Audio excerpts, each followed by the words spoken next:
కర్రలను కోసి చెక్కుటకును సమస్త విధమైన పనులు చేయుటకును జ్ఞాన విద్య వివేకములను సమస్తమైన పనులు నేర్పును. హల్లెలూయా. దేవుడట ప్రియులారా మోషేతో వాగ్దానం చేశాడు. ఏమని అని మనం చూస్తే మోషే పట్ల దేవుడు మాట్లాడే మాట ఏంటి అని మనం చూస్తే ప్రియులారా, నేను పనివారిని అందరినీ తీసుకొస్తాను. ఏ పనివారిని? బంగారం చేసేవారిని. అలాగే మరి వారు పనులు ఇత్తడితోనూ పని చేసేటకును ఒదిగించిన రత్నములు సానబెట్టుటకును. చూడండి, కత్తులు ఏమైనా ఉంటే సానబెట్టిన వారు కూడా ప్రత్యేకమైన పనివారు.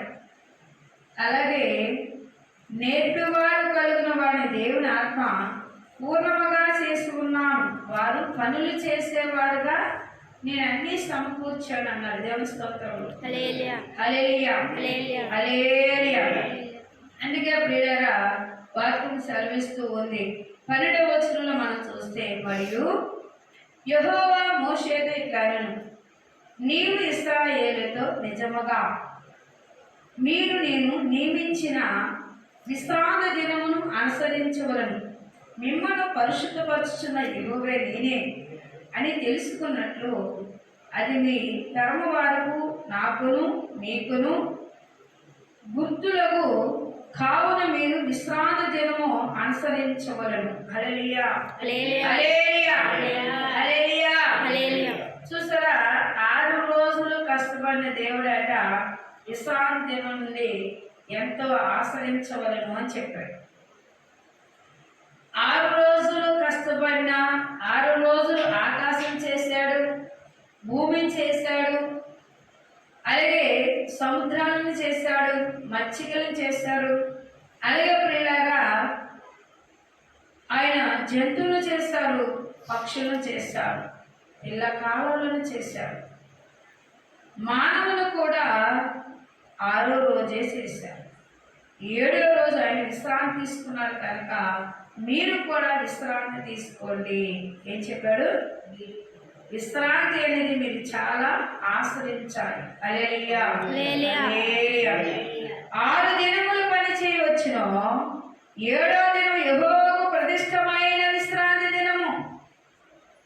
ఆ విశ్రాంతి దినం పని చేయన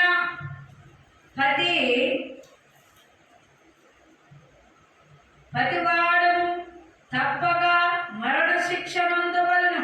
అసలు 7వ దినం పనిచేసేవాడు కనుక శిక్ష ఉంటుందా? 6 రోజులు పనిచేసిన తర్వాత 7వ రోజు విశ్రాంతి తీసుకోవాలి. హల్లెలూయా హల్లెలూయా హల్లెలూయా. శ్రద్ధ కలిగి వాక్యం అంటే అపవాదం ఏం చేయాలట? విడిచెళ్ళిపోద్ది. స్వస్థత కలిగి. అందుకే వాక్యం అంటే శ్రద్ధ కలిగినారంట. వాక్యం చెప్పినప్పుడు మాట్లాడుకోవడం, వాక్యం చెప్పినప్పుడు ఏవో కథలు రాసుకోవడం, వాక్యం రాదు, తెలివి రాదు. అందుకే దేవుడు విశ్రాంతి ఎలా ఉండాలి అని కొన్ని వాగ్దానాలు మనం నేర్చుకోవచ్చు. ప్రియుల దేవుని స్తోత్రం. హల్లెలూయా. అనుసరించి ఆ దినము అనుసరించవలను. అది నిత్యమ నిబంధన. మీరే కాదు, మీ పిల్లలు కూడా ఏం చేయాలంట? విశ్రాంతి దినము ఆశ్రయించాలి. అలా ఆశ్రయించడం వల్ల ఏమవుతుంది అంటే తరతరములను నడిపించేవాడై ఉన్నాడు. హల్లెలూయా హల్లెలూయా. ఇశ్రాయేలు అంటే నీ సేవకులైన అబ్రహాము, ఇస్సాకు, ఇశ్రాయేలును జ్ఞాపకం చేసుకోము. నీ వారితో ఆకాశ నక్షత్రముల వలె నీ సంతానం అభివృద్ధి చేస్తా నేను చెప్పిన ఈ సమస్త భూమిని మీ సంతానానికి ఇస్తానని వారు నిరంతరం దానికి వాక్కు హక్కుదారులై ఉన్నారు. హల్లెలూయా. దేవుడి సంపద కంట హక్కుదారులై ఉండాలి అంటే ముందు ఎక్కడ ఉండాలి? ఆయన సన్నిధిలో ఉండాలి. ఆయన సన్నిధిలో ఎవరైతే ఉంటారో వాక్కు హక్కుదారులు అవుతారంట. దేవుని స్తోత్రములు. హల్లెలూయా హల్లెలూయా హల్లెలూయా. మనం చూస్తున్నట్లయితే 33వ అధ్యాయం అదే వచనం.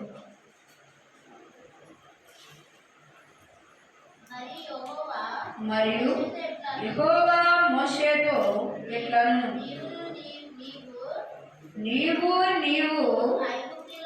ఐగుప్తులో వచ్చిన అబ్రహాముతో దేశమునకు లేచిపోండి, నేను మీకు హల్లెలూయా.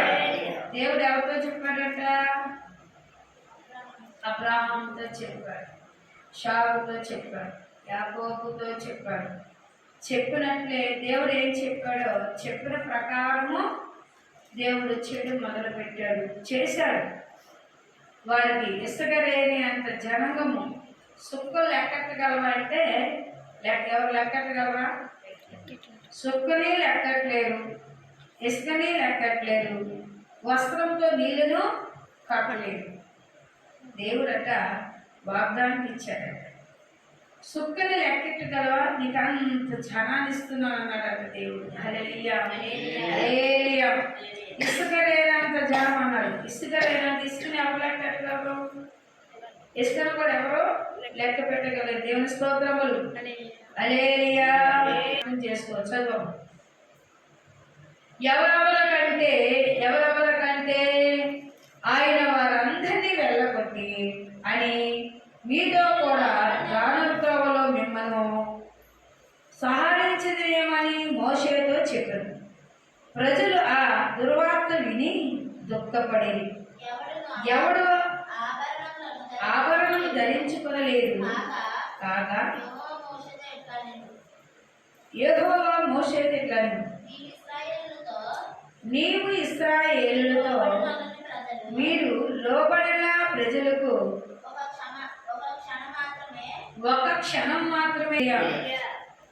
ఆభరణాలు ఎక్కువైనా ఏం పడితే గర్వం పడుతుంది. అందుకే దేవుడట చాలా అద్భుతంగా మాట్లాడాడు. ఏ స్థితిలో ఉన్నా, నువ్వు ఏ స్థితినైతే మందిరానికి వచ్చావో, ఏ స్థితిలో ఉన్నా నీ స్థితి మారినా ఆ స్థితిలోనే ఉండమన్నాడు. నువ్వు ఎప్పుడు తగ్గించుకుని ఉండడం వల్ల మేలుంది. తగ్గించుకున్నవాడు ఏమవుతాడు అంటే హెచ్చరించబడతాడు. అందుకని నీకు నువ్వు తగ్గించుకోమన్నాడు. ఒకవేళ భూమి మీద ఉన్నవి ఆభరణాల వల్ల, నీకు అలంకరణ వల్ల, దీనివల్ల నీకు దేవుడికి దూరం అవుతున్నావేమో, దాని ఎందుకు నువ్వు తగ్గించుకోమని మోషేతో నిబంధన గుర్తులు చెప్పాడు దేవుడు. ఆ నిబంధన మనం చూసినట్లయితే హల్లెలూయా